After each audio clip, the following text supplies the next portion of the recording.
আসসালামু আলাইকুম। নিশ্চয়ই সবাই ভালো আছেন। আলহামদুলিল্লাহ আমিও ভালো আছি। আজকে বলবো আপনাদেরকে একটি ভালো সুখবর, অর্থাৎ ভালো সুখবর বলতে কি, আমরা সবাই একটি গাছের অনুষ্ঠানে গিয়েছিলাম। সেখানে দেখা হলো অনেক ভালো ভালো মানুষের সাথে।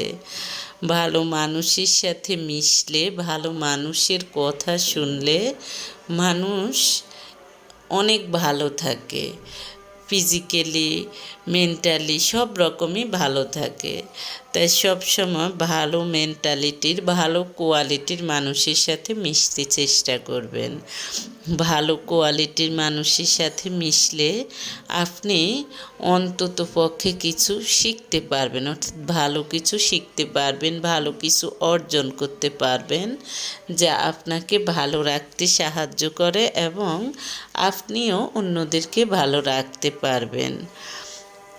ভালো মানুষের সাথে মিশবেন এবং ছোট বাচ্চাদের সাথে মিশবেন।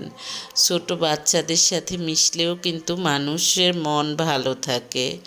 মানুষ দেখা যায় যে কোনো রকম হতাশা থাকে না মানুষের। ছোট বয়স থেকেই অনেক বাচ্চাদের অনেকেই ভাবে বড়দের মানসিক সমস্যা থাকে, শুধুমাত্র বড়দেরই মানসিক সমস্যা হয়ে থাকে না, ছোট বাচ্চাদেরও মানসিক সমস্যা হয়ে থাকে বিভিন্ন কারণে। আজকে আমি আপনাদের সাথে শেয়ার করব যে বৈশিষ্ট্যগুলো দেখলে আপনি বুঝবেন যে আপনার সন্তানের মানসিক সমস্যা আছে।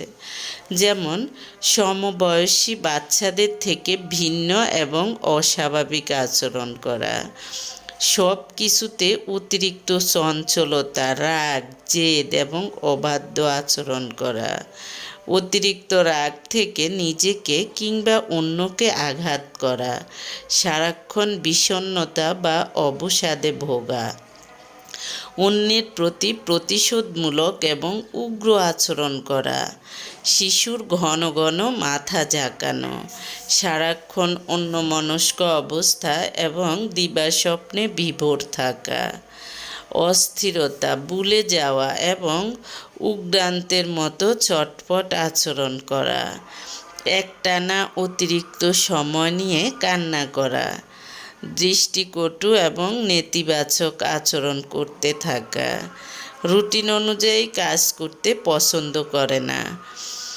অনেক বেশি আবেগ প্রবণতা এবং নিজের আবেগ অনুভূতি নিয়ন্ত্রণ করতে না পারা, অনেক দেরিতে কথা বলা শেখা, অতিরিক্ত দুষ্টামি এবং বিরক্তিকর পরিস্থিতির সৃষ্টি করা, পরিবারের বাইরের কাউকে কিংবা অন্য কোনো মানুষের উপস্থিতি সহ্য করতে না পারা, কারণে অকারণে মিথ্যা বলা, অন্যের জিনিসপত্র না বলে নেয়া কিংবা দোকানে বা অন্যের বাসাবাড়িতে গেলে চুরি করে কিছু নিয়ে আসার প্রবণতা, পরিবারের সদস্যদের সাথে অকারণে রূঢ় আচরণ করা ইত্যাদি আচরণ যদি আপনার শিশুর মধ্যে থাকে এবং তা